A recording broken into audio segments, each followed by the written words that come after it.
ನಿಮ್ಮ CN23 news ಚಾನಲ್ಗೆ ಸ್ವಾಗತ ಸುಸ್ವಾಗತ. ನಾನು ನಿಮ್ಮ ನಗರ ನಾಗೇಶ್. ಇಲ್ಲಿ ನೋಡಲು ಅಜಾನುಭಾವ, ಆದರೆ ಆ ದೇವರು ಎಲ್ಲಿ? ಅಂತ ನಾನು ಎನ್ನಾರ್ಪುರ ತಾಲೂಕು ಕಟ್ಟಿನಮೇನೆ ಗ್ರಾಮದಲ್ಲಿ ವಾಸವಾಗಿದ್ದೇನೆ. ಏನು ಮಾಡ್ತಿದ್ದೀರಿ? ನನ್ನ ಉದ್ಯೋಗ, ನಾನು ಲೈನ್ ಸೇಲ್ ಮಾಡ್ತಿದ್ದೇನೆ.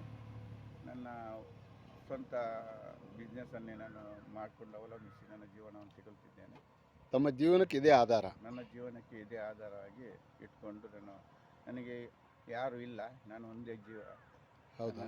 ನನ್ನನ್ನು ತಂದೆ ತಾಯಿ ಅಕ್ಕ ತಾಯಿ ಯಾರು ಇಲ್ಲ, ನನಗೆ ಅಣ್ಣ ತಂಗಿ ಯಾರು ಇಲ್ಲ. ಹಾಗಾಗಿ ನನಗೋಸ್ಕರ ನಾನು ಕಷ್ಟಪಟ್ಟು ನಾನೇ ದುಡಿಬೇಕು ಅಂತ ನಾನು ಆಸೆ ಪಟ್ಕೊಂಡು ಈ ಉದ್ಯೋಗವನ್ನು ಮಾಡ್ತಿದ್ದೇನೆ. ಸ್ವಾಮಿ, ಮಾಧ್ಯಮ ಮಿತ್ರರಲ್ಲಿ ಎಲ್ಲರಲ್ಲೂ ವಿನಂತಿ, ಇಂತಹ ಸ್ನೇಹಜೀವಿಗಳನ್ನ ಈ ವಯಸ್ಸಿನಲ್ಲಿ ಎರಡೂ ಕೈ ಅಂಗವಿಕಲರಾಗಿರ್ತಾರೆ. ನನಗೆ ಹೇಳೋದಕ್ಕೆ ಬಾಯಿ ಬರೋದಿಲ್ಲ, ಆದರೂ ಹೇಳಲೇಬೇಕಾಗಿ ಬಂದಿದೆ, ತೋರಿಸಲೇಬೇಕಾಗಿ ಬಂದಿದೆ. ಮಾಧ್ಯಮ ಮಿತ್ರರು ಇಂಥವ್ರನ್ನ ಸಂಪರ್ಕ ಮಾಡಿ ಸರ್ಕಾರದಿಂದ ಏನಾದರೂ ಒಂದು ಅನುದಾನವನ್ನು ಕೊಡಿಸುವಂಥ ಕೆಲಸವನ್ನು ಮಾಡಿ, ಅವರದೇ ಆದಂಥ ಯಾವುದೋ ಒಂದು ಚಿಪ್ಸ್ ಅಲ್ಲ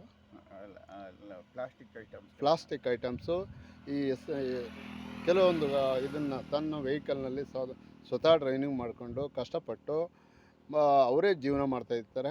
ಇದು ಸತ್ಯ ಅಲ್ವಾ ಸ್ವಾಮಿ? ಸತ್ಯ. ತಮ್ಮ ಎರಡು ಕೈಗಳನ್ನ ಮುಂದೆ ನೋಡಿ ಸರ್, ಇದು ನಮ್ಮ ದೇಶದ ಪ್ರಕೃತಿ ಮತ್ತು ಈ ದೇಶದ ನಿಷ್ಠಾವಂತ ನಾಗರಿಕ ಒಬ್ಬ ಬದುಕುವ ಜೀವನದ ಪದ್ಧತಿ.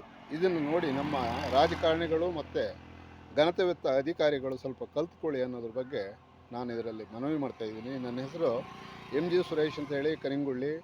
ಆಲ್ರೆಡಿ 4 ತಿಂಗಳ ಹಿಂದೆ ನನ್ನ ಮಗನನ್ನು ಒಬ್ಬ ಮಗನನ್ನು ಕಳ್ಕೊಂಡಿದ್ದೀನಿ. ಅದರಲ್ಲೂ ಪೊಲೀಸ್ನವರು ಮತ್ತು ರಾಜಕಾರಣಿಗಳು ಹಸ್ತಕ್ಷೇಪ ಮಾಡಿರ್ತಾರೆ.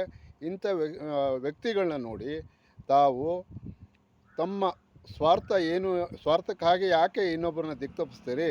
ತಮ್ಮ ಸ್ವಂತ ದುಡಿಯೋದಕ್ಕೆ ಕೈಯು ಕಾಲು ಎಲ್ಲದನ್ನು ಸರಿ ಕೊಟ್ಟಿದ್ದಾರೆ. ಈ ಪುಣ್ಯಾತ್ಮನನ್ನು ನೋಡಿ, ಇವರನ್ನು ನೋಡಿ ನೀವೆಲ್ಲ ಪಾಠ ಕಲೀರಿ. ಆಗ್ಬೋದಲ್ಲ ಗುರುಗಳೇ?